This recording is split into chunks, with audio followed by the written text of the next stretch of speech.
See what happens in Game 3. Now, Game 2 here on the anniversary of Roy Halladay throwing a no-hitter in the playoffs. Chooch. His son's throwing to Carlos Ruiz, Chooch.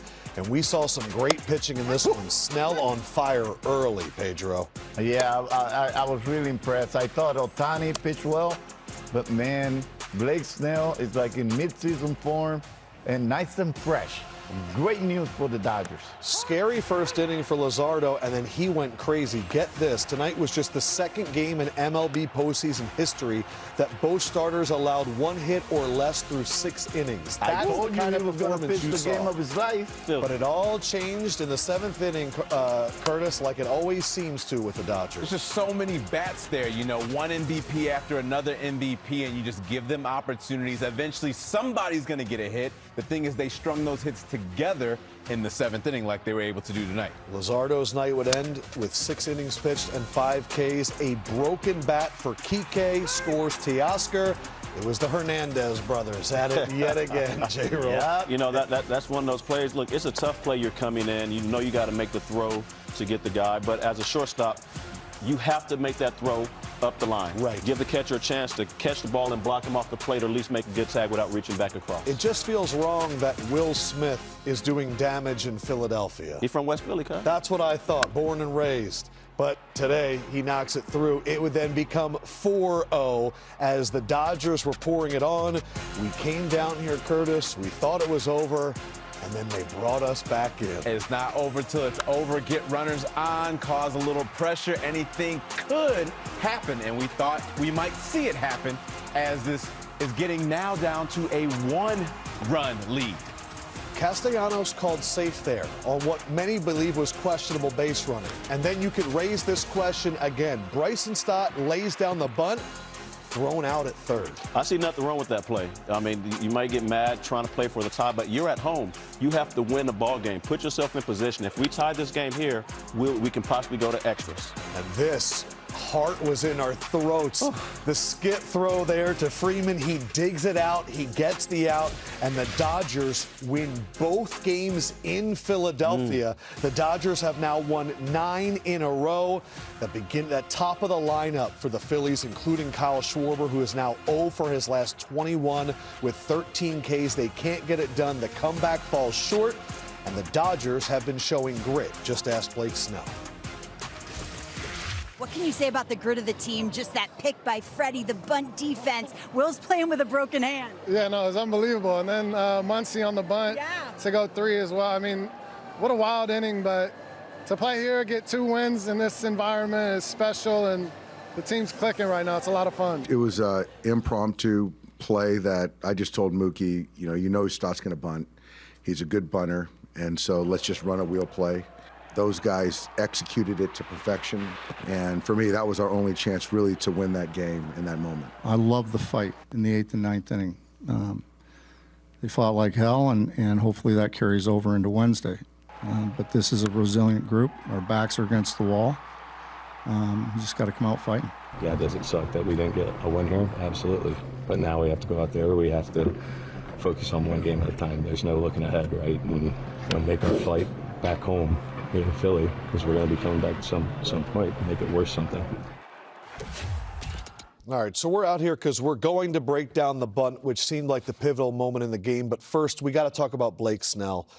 Held the first 13 batters hitless. What did you see from his stuff tonight? I saw the typical Blake Snell when he's healthy, when he's on. And unfortunate for the Phillies, this is the guy that's very deceiving. Has outstanding stuff, was mixing in his pitches, and I think he learned something from Ohtani, because I saw him take pretty much the same approach against some of the same guys. Attacking the strike zone? Attacking the strike zone in certain areas. This is a good example right here on Turner. A lot of changeups on Schwarber. Start him up inside, finish him late on the outside part of the plate. That's what Ohtani was doing, and with breaking stuff. He was really executing today. A guy, like I said, over the top, really deceiving, hard to center, and Philadelphia did not do a good job of putting the balls in play against a guy that's normally tough. And then you strike out that many times, 24 times, I think it was, that they struck out.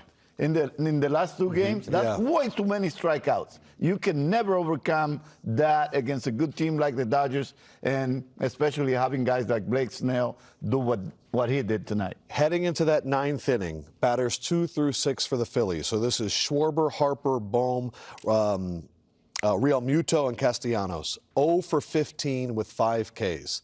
Now, the ninth inning, they came alive. So let's check out tonight's all-heart moment presented by Thrivent, because it's the one that everyone's been talking about.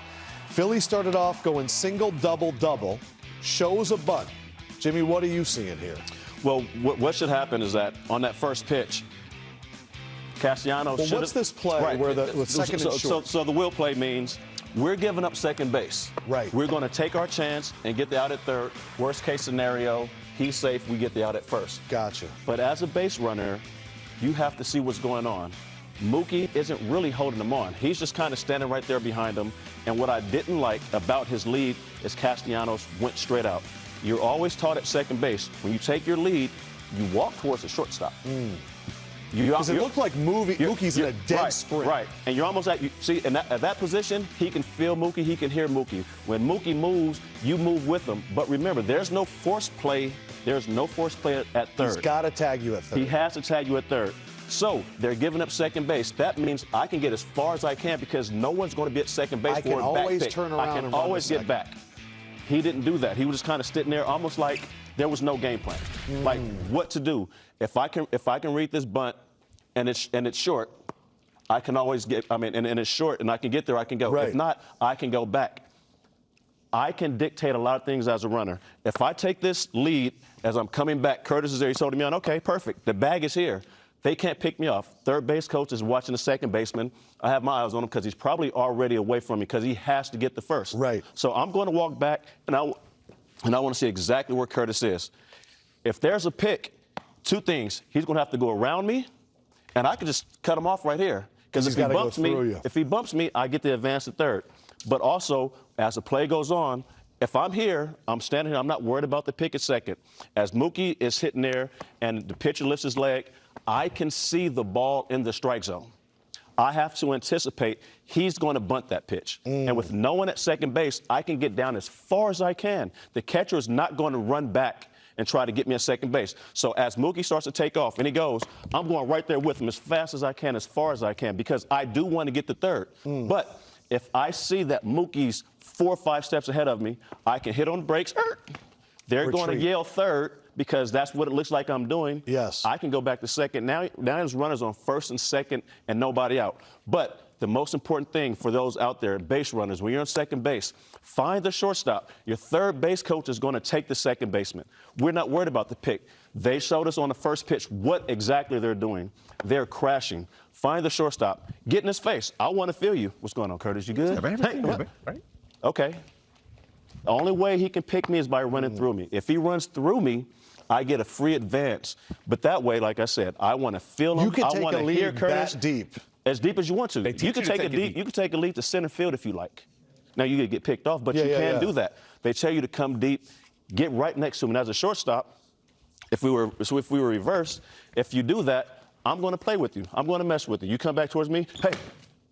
Just to get you thinking I might go there because I have to beat you here. And if you're deep, you're changing my angle to third. I can't run straight across. The deeper you get, either I have to try to get you to come back or I'm going to have to stay screening. And as a third baseman, if you see the runner coming along with me and I'm looking like this, guess what? You're not making that throw. You are not making that throw. So there's a lot of things he could have done. A lot of people are questioning Rob Thompson right now in terms of bunting at all. What do you guys think? You guys are still okay with the decision to bunt? Dave Roberts said, we knew he was bunting. That's why they called the play. The reason they knew he was bunting is because you have stopped facing a lefty. He's 0 for 5 against him. His OPS against lefties on the season is that high. It's like around 600, I think. Yeah, you need to get the runner to third base. You need to get him 90 feet. With no outs, and then you can put yourself. So you're saying it's less about the decision to bunt and more of the reading of the base running. 100%. You the can lead, always go the to secondary, second, and I it can could be always first and get second back. with no I can outs. get as far as I can. If I see the throw is going to beat me because he was out by good ways, but at some point, one, I see the ball in the zone. I'm anticipating. He was taking his lead, the ball was coming in the zone, and he was breaking down to read if the bunt was going to get down. There's no reason to because there's no one at second. Even if he pops it up, guess what? So it was everybody, the hesitation no one's going to be that a was the second. issue. Everybody's going to be in here trying to catch the ball, right? Right. There's nothing. He took a normal lead, just like a normal, a normal lead, just here I am, just chilling. Okay, here comes the bunt. And he kind of gets there and does a normal league stuff. Not any effort, really true, great effort to get to third. Easy. And even if you're just going to take, let's just say you just take a normal lead without going deep, but you always should. As soon as he breaks, knowing no one's there, run as far down as you can. If he gets back, stop. No one's at second base. You can walk to second base. It's everything you're talking about right now is base running game plan. Yes. And that was also because you were a great base runner. You stole a ton of bases. Nick kind of looked like someone that hasn't had a game plan when it runs the bases like that. And it, it didn't look like he had a game plan there. Caused them. Yeah. Yeah, and that was big. You can always go back. All right. There's no force. You can go back. You can always have gone back to second.